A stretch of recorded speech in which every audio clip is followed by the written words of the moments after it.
Alhamdulillahi Rabbil Alamin. As-salah, as-salah. Le prophète alayhi salatu wassalam était à quelques instants de quitter ce bas monde et voilà la recommandation qu'il a laissée derrière lui. As-salah, as-salah. La prière, la prière. La prière, c'est ta source de réussite ici-bas dans le delà. Ne la lâche pas et ne t'en prive pas.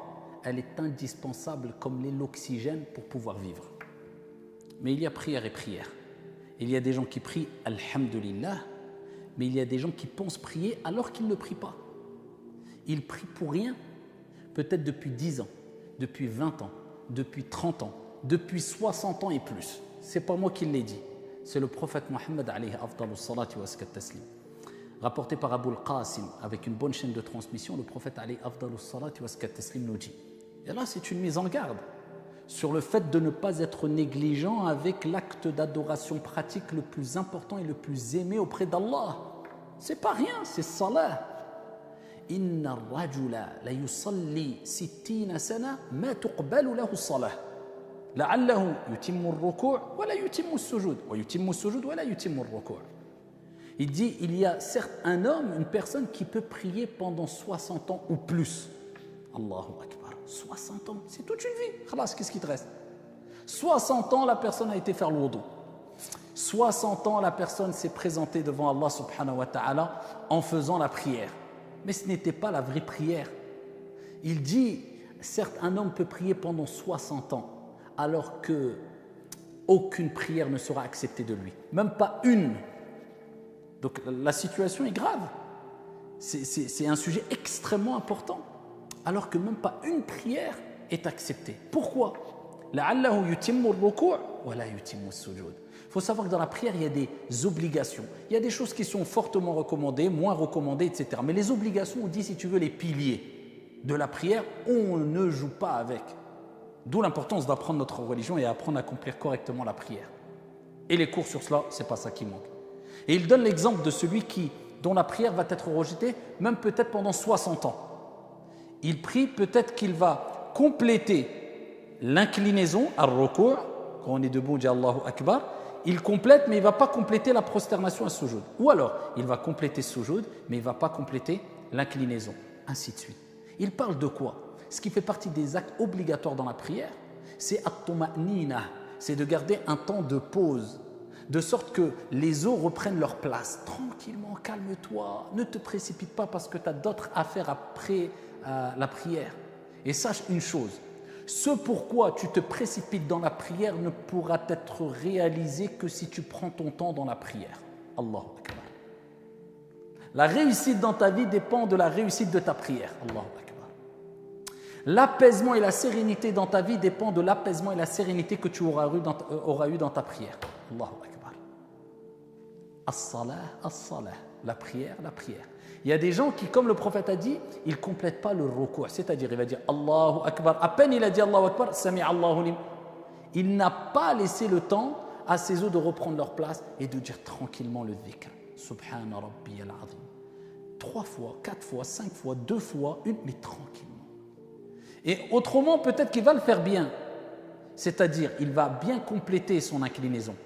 Mais pas sa prosternation. Quand il se prosterne, Allahu Akbar, tout de suite il se relève. Ce n'est pas la prière. Ce n'est pas une corvée, la prière. C'est un honneur de se présenter devant Allah Azza wa Jal et d'être dans cette position qui est la prosternation que le prophète alayhi salatu wa salam a mentionné dans le hadith authentique lorsqu'il dit Aqrabu ma yakunu al-abdu min Allah Azza wa Jal. Le moment où la personne est le plus proche d'Allah subhanahu wa ta'ala, c'est quand il est prosterné. Akthiru du'a. Augmenter les invocations. Toi, c'est comme si tu disais, je me rapproche d'Allah, mais vite, vite, je veux m'en écarter. Où tu vas? Rapproche-toi d'Allah et reste prosterné un temps. Tranquillement, je ne te dis pas de rester 1 heure, car même moi, je ne le fais pas, et loin de là.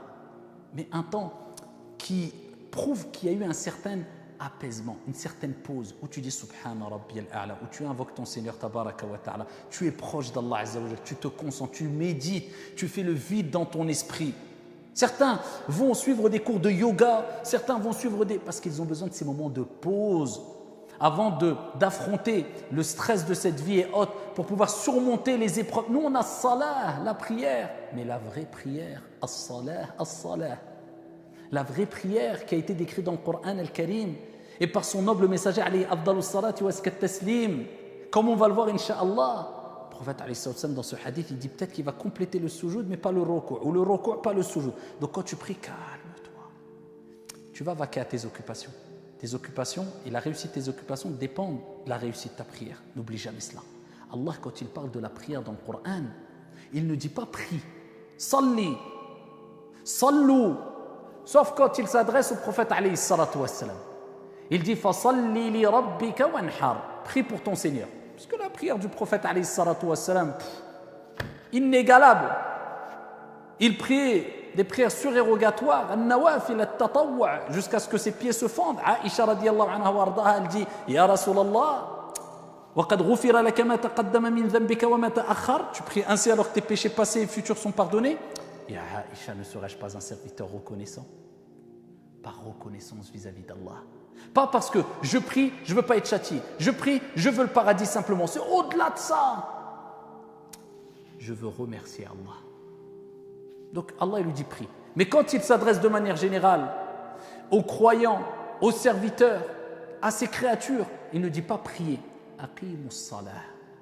Il rajoute le terme aqimus salah. Aqimus salah, c'est comme s'il nous disait construisez, iqama, construisez la prière, accomplissez complètement la prière, faites-la complètement, mettez-vous en condition.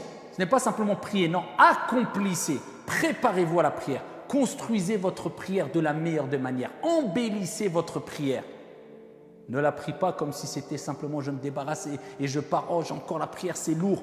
Encore pire pour celles et ceux qui accumulent le nombre de prières de 7 ou 8 ou 10 2 jours après, ou alors les prières de la journée à la fin de la journée. C'est pas prier cela. Là c'est de faire de sa religion, de sa pratique religieuse une option. Quand j'ai le temps, je ferai. La prière, c'est ta priorité. Le reste, c'est une option. Et ne délaisse pas l'option. Profite de ta vie, construis ta vie. Mais la priorité, c'est ta religion. C'est ta prière, as-salah. C'est ce qu'a mentionné le prophète alayhi salatu wassalam lorsqu'il dit awwalu ma yuhasabu al-'abdu alayhi yawm al-qiyamah as-salah.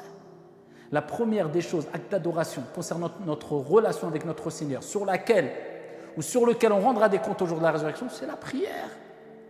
Aqimus salah. Et pas n'importe quelle prière.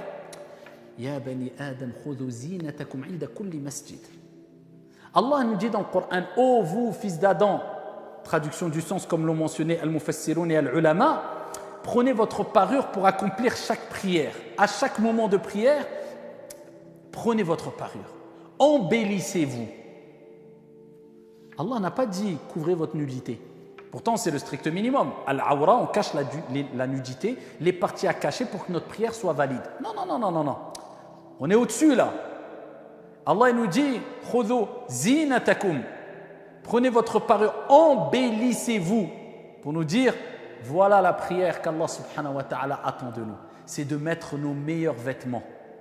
C'est pas, voilà, je suis avec ma robe de chambre toute trouée, je la mets pour prier rapidement et c'est bon, j'ai caché à moitié ou je mets une sorte de drap pour pas qu'on voit ma cuisse et je prie. Non, prends ton meilleur camis que tu as à la maison. Prends ton meilleur voile que tu as. Prends ton... et mets-le car tu te présentes devant Allah Azza wa Jalla. C'est une vraie ibada. Vous savez que la prière a des effets, mais dont on ne se rend même pas compte. Des effets positifs dans notre vie. Tant au niveau de notre pratique religieuse, inna as-salata tanha 'anil fahsha'i wal munkar. La prière, elle éloigne du turpitude, du blâme. C'est par la cause de la vraie prière, je répète. La prière accomplie avec un minimum, au moins, de concentration. En la complétant, en priant doucement, en se concentrant, en faisant bien nos ablutions, car les ablutions sont une cause de concentration dans la prière. C'est la clé de la concentration. Al-wudu, la ibada, l'adoration, elle commence avec les ablutions. Eh bien, ici, quand tu vas faire ta prière, quand tu te lèves pour faire ta prière, avec concentration, sache que cette prière-là, elle t'éloignera des péchés. Elle va être une cause que tu vas avoir un certain dégoût, une facilité de t'éloigner des péchés. Mais il y a des gens, ils prient depuis 20 ans, ils sont toujours dans les grands péchés, de jour comme de nuit. Pourquoi? Révise ta prière, il y a un problème avec ta prière. Tout simplement, ni plus ni moins. As-salah, c'est la solution à tous tes problèmes. À tous tes problèmes, à tous tes problèmes. Quand tu as des problèmes d'argent, ista'in bis salah. Tu as des problèmes dans ta famille, ista'in bis salah. Tu as peur, ista'in bis salah. Tu as de l'angoisse, ista'in bis salah. Cherche secours dans la prière. C'est pas moi qui le dis, c'est Allah, créateur des cieux et de la terre. Wasta'inu bis sabri was salah wa innaha lakabiratun illa 'ala al-khashi'in. Et chercher secours. Allah. On veut tous du secours. Aide-moi, j'ai besoin d'aide. Problème dans ma famille, problème avec mes enfants, problème d'argent, problème financier, problème de santé, problème. On est noyé de problèmes. Surtout dans la société d'aujourd'hui, pleine de stress et d'angoisse. Il est où le secours? Chercher secours dans la patience et dans la prière. Et elle est lourde, la prière, comme Allah dit, sauf illa ala al-khashi'in. Ceux qui ont une peur d'Allah, un amour intense d'Allah, qui prient avec concentration. Ceux qui ont compris que la prière est la relation directe entre nous et Allah Azza wa Jalla. Et si j'arrête ma prière, je coupe ma relation avec Allah subhanahu wa ta'ala. J'ai coupé le fil, j'ai coupé le cordon. Problématique. Wasta'inu bis sabri was salah. Cherchez secours dans la patience et dans la prière. Pourquoi? Inna Allaha ma'as sabirin. Quand tu as une épreuve, tu patientes, Allah te secourt, car Allah est avec les patients. Et quand tu as un problème, tu pries, Allah te secourt. Le prophète alayhi salatu wassalam lui-même, il disait, il est rapporté, wa idha hazabahu amran salla. Quand il avait quelque chose qui le dérangeait, un tracas, des soucis, un problème, il faisait quoi? Il priait. Ils avaient beaucoup de soucis, beaucoup de problèmes, beaucoup d'attaques injustes. Et quand Al-Adhan rentrait, il disait, Ya Bilal, arihna biha. Réconforte-nous, apaise-nous avec l'appel à la prière. La prière va venir. Alhamdulillah. Ça est normalement, ça a été coupé du monde. Et retiens ça dans ta tête. Tous les problèmes que tu as et qui te poussent à abandonner la prière, wallah, que la solution à ces problèmes sont dans la prière. Mais il faut que tu prouves à Allah que je sais pertinemment, ya Allah, qu'en donnant priorité sur ton adoration que tu aimes le plus, c'est toi qui vas résoudre mes problèmes à côté. Donc je donne du temps à cet acte d'adoration. Mais quand tu te précipites, t'étonne pas à ce que tes problèmes persistent et que tu te noies encore plus dans tes problèmes. La solution, toute la solution à tes problèmes, wallahi, elle est dans as-salah, dans la prière. Accrochez-vous à la salah, faites-la bien, accomplissez-la avec un minimum de concentration, en demandant à Allah subhanahu wa ta'ala toujours de vous aider à l'adorer de la meilleure des manières, en répétant l'invocation que je recommande souvent, qui était le cadeau donné par le prophète alayhi salatu wa salam à Mu'adh ibn Jabal quand il a dit Wallahi je t'aime, n'abandonne jamais cette invocation après chaque salat qui est Allahumma a'inni ala dhikrika wa shukrika wa husni ibadatik. Oh Allah, aide-moi à t'évoquer, à être reconnaissant et à t'adorer d'une bonne manière. Wallahu a'lam walhamdulillahi rabbil alamin.